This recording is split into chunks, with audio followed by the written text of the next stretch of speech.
Tyler Campbell here. It's Tyler Campbell, EC. Premier Higgs is now ready to take questions today with regards to the discussion that took place in Montreal virtually. Le Premier ministre est maintenant disponible pour prendre des questions concernant la conférence de presse qui a pris aujourd'hui à Montréal. Adam Harris, ready to go. The Premier is ready. Thanks, Tyler. Hi, Premier. I first want you to clarify your comment you made at the press conference on vaccines. I get the sense that New Brunswick is now going to move to delay the second dose of the vaccine by 4 months, and then you said it could open New Brunswick's borders by spring. Does that mean that everyone will get a first dose by July, or what do you? Can you just clarify what you were saying there? So I guess my point was this, that we would be looking at the 4-month program, and we'll review that in our next COVID cabinet, I think it's Tuesday night. So we'll go through that, but I would suggest we would be moving in that direction as well, because our goal is to get everyone to have their first shot, especially in light of this research that would suggest it's an appropriate thing to do.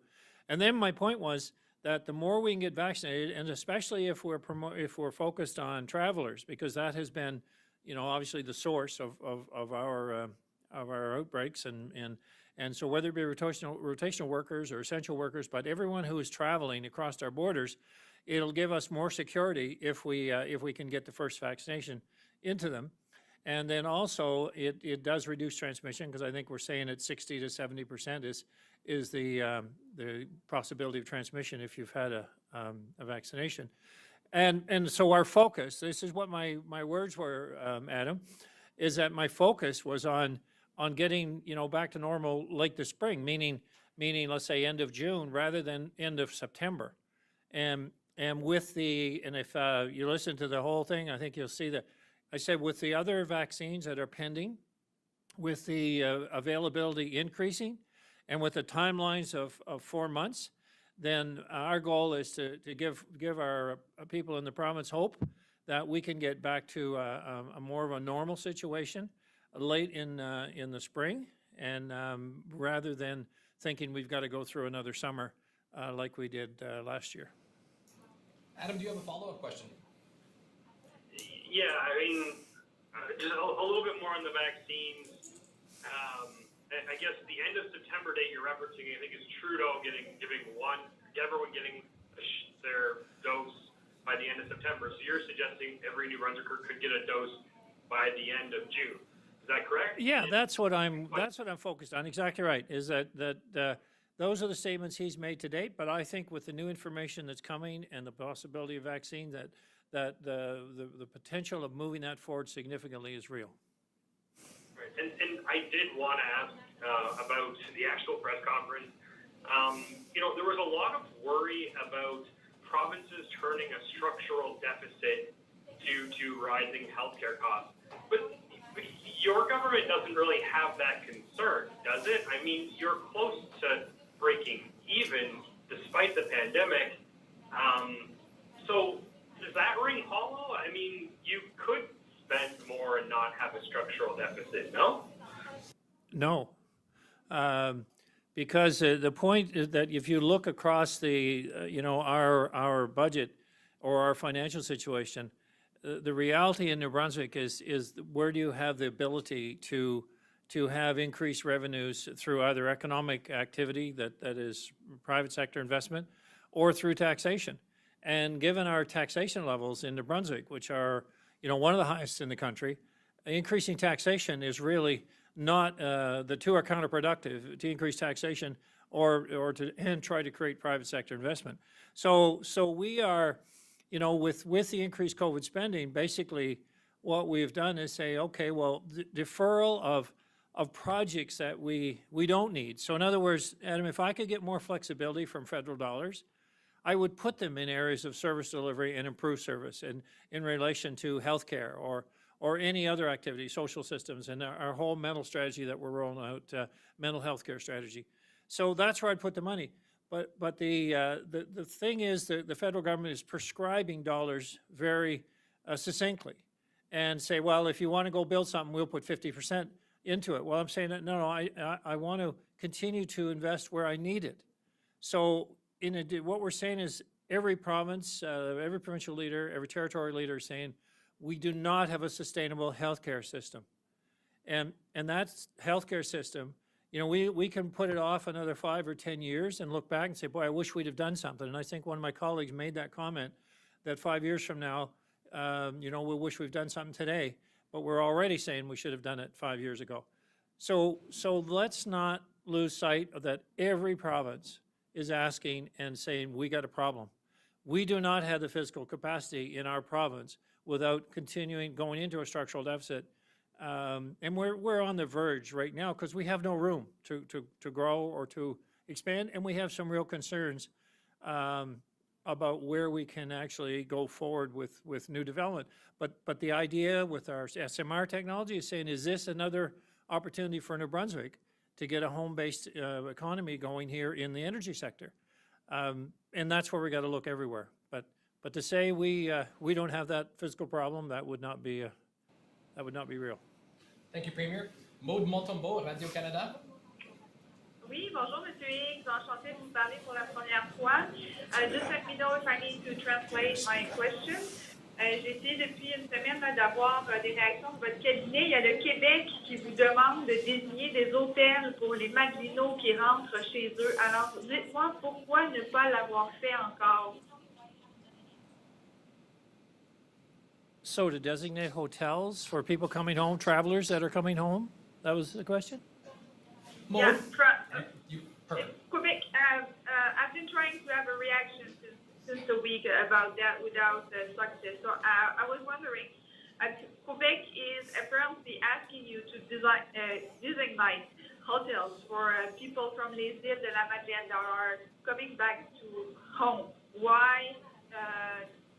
So you know, that's a good question, and I do not know why we haven't, but I will look into that and we'll respond back to you because I don't understand that we wouldn't be able to do that very clearly. We're doing that with federal requirements for isolation, and we have designated hotels for that, and I'm not sure why this would be a difficult process. So we'll look into this right after this and get back to you.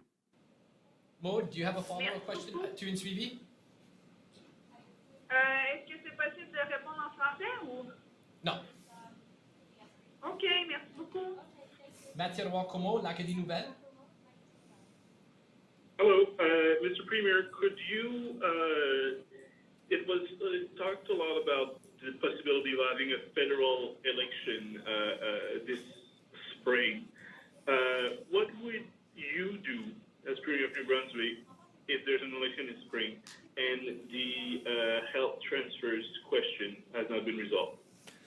Well, I think as Premier Legault stated in the conference, that, you know, it is our combined desire to put this question, and I've done it, and certainly he's done it, other colleagues have done it, to each of the party leaders as to their support for an increase in the Canada Health Transfer and an ongoing increase in that regard, not just a one-time, because we're way out of whack on the 80-20 principle that should be 50-50. So I would guess that certainly that we'll put on collectively, and we'll judge the performance, I guess, of the leaders. Do I look to see an election this spring? I did at one point, but I guess given the rollout of the vaccines and our in terms of the accessibility of vaccines, unless that changes dramatically in the coming few weeks, maybe through this month, I doubt that we'll see an election until next fall at the earliest. Mathieu, you have a follow-up question? As-tu une suivi? Oui, Tyler. Federal norms in nursing homes. We know that that's what Prime Minister Trudeau wanted. New Brunswick was not totally on board, but not as against it as other provinces would put it that way. Where do we stand on that idea right now? So for me, it's a case of understanding the, in terms of understanding the specifications or the standards of healthcare, quality care. I believe that understanding nationally what that looks like, and so we have targets that we strive for. Sharing best practices from one province to another, and so we all learn from each other's activity. I'm very much in favor of that. I think where we have the rub here is basically that this is a provincial jurisdiction. It's not unlike the other healthcare issues which we have direct responsibility for. I think that the Prime Minister needs to think more about supporting the provincial colleagues in meeting standards rather than defining what those standards are and imposing them, because that doesn't go down well. And this isn't a political time, like getting ready for an election to, if the Prime Minister thinks he can get more mileage out of proposing a healthcare standard for long-term care, because every province has a different situation. Our focus is very much on having people spend more time at home or in the places that they want to be, and not the focus on just building new buildings that ultimately people don't want to necessarily move into quickly in any case, but they'd rather spend more time and have the service. So we want to provide the service that people want in the place that they want to live. And that's our focus. And so what does that mean? It means I need more home care, I need more healthcare workers, I need more professionals to help service those needs in those places where they're needed. And so that is a different focus, but it's a focus that we get clearly from seniors, is that, you know, if they have a choice, they want to live in their own home as long as they possibly can.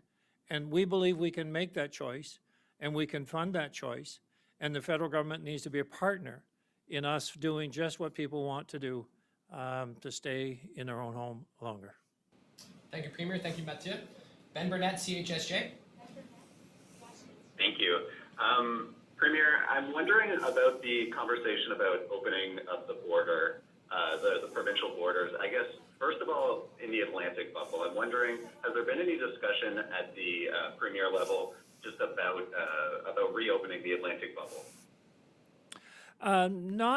We haven't had a CAP meeting for a little while. There's been a bit of transition in leadership in a couple of the provinces, and still ongoing in Newfoundland.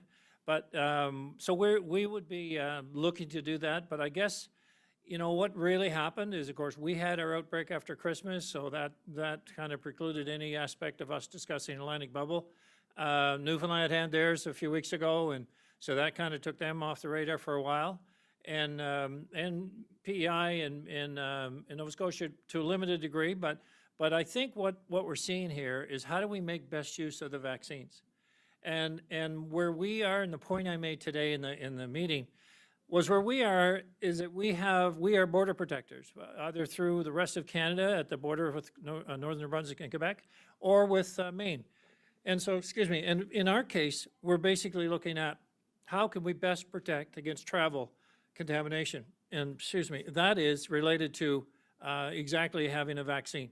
So the more people we can vaccinate and reduce the level of transmission, then the better our border is protected initially to open the Atlantic bubble, which I think can be very much be a reality for this summer. And but I'd like to get beyond that, and that'll depend on how many vaccines we actually have access to in our country. But I'd like to get beyond that to the rest of Canada, but one step at a time.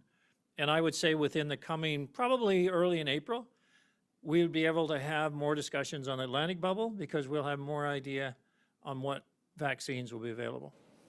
Ben, do you have a follow-up question?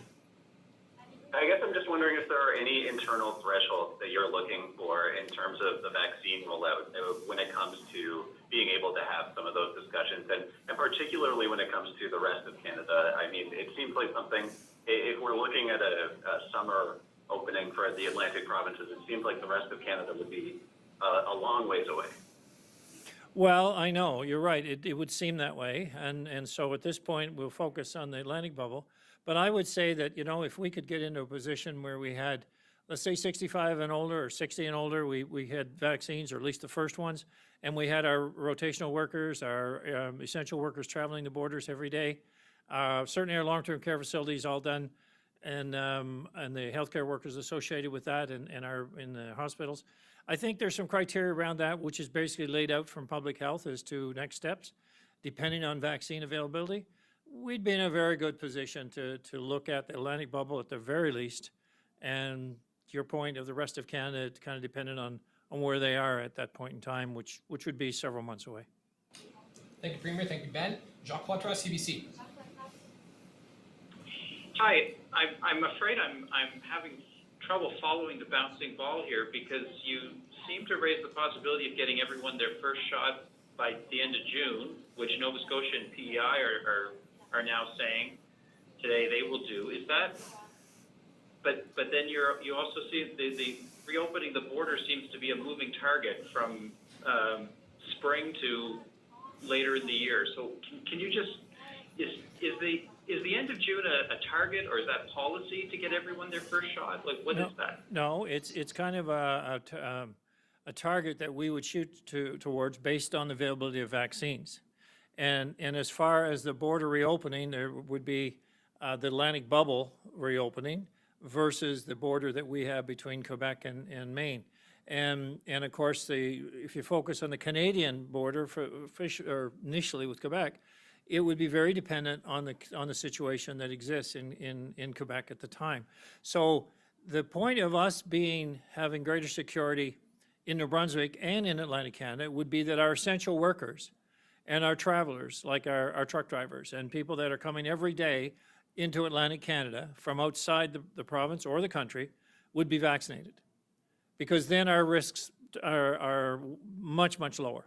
And that would be the nuance, is that if we can get that security from our daily transmission of essential workers, our daily movement of essential workers, and they're vaccinated, then you look at the risk profile in Atlantic Canada and say it's much better. So can we collectively achieve an Atlantic bubble forecast by the end of June?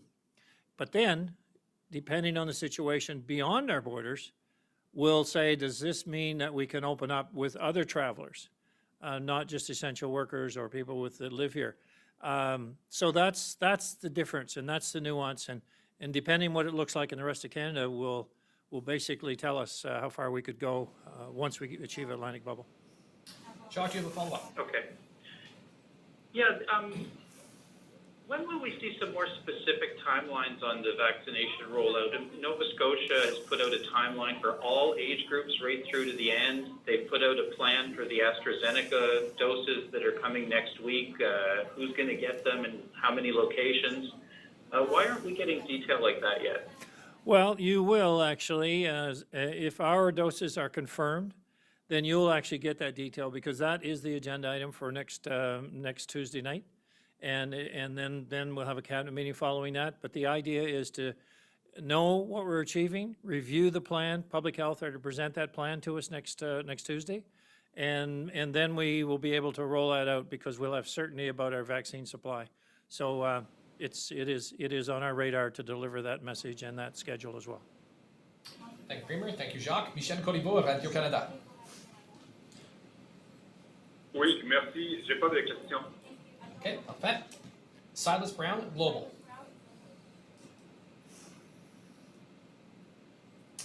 Silas? Hi there, sorry. I'm just looking to be crystal Silas? clear here. Silas, I apologize. Can you speak just a little bit louder? Yeah, sure thing. Thank you. Can you hear me now? We're good. Okay. So I'm just looking to be absolutely crystal clear here when it comes to the border. Is this a moving target, or is there really, a date that you're really looking at here? When we had talked at the end of the year, you said that you were targeting about a 70% vaccination rate, both within the province and in other jurisdictions, to begin opening back up to the rest of the country. Does that number still hold, except, with first doses now? Are you hoping to have, the first dose to 70% of people, and is that kind of the target at this point? Or is this just completely moving and dependent on where things go over the next couple of months, and you're not putting any targets on it at this point? Well, it is an evolving target or a forecast. However, the 70%, with having that number vaccinated, does give a certain security within the province and within the region. So that has been a target all along, that 70% would be vaccinated, but obviously everyone who wants one would have vaccines available. So this is all dependent on the actual number of vaccines we would have access to. But the fact that we can now move out 4 months, and if we have a projection that is reliable on the supply during that 4 months, so that, 4 months just keeps rolling along because we keep getting new supplies that continue to vaccinate more people, it does move the timelines, shorten the timelines. and it moves them back from September, end of September, for next fall. But I think the point is twofold, as I was explaining about the Atlantic Canada bubble and our ability to contain within, as you know, we've done for the most part, with the exception of the last, after the New Year situation. And it depends on the rest of the Atlantic provinces and how well they're doing as well. So that would be the first focus, based on vaccinating those that are coming and going across our borders, those that are coming into Nova Scotia and PEI and Newfoundland.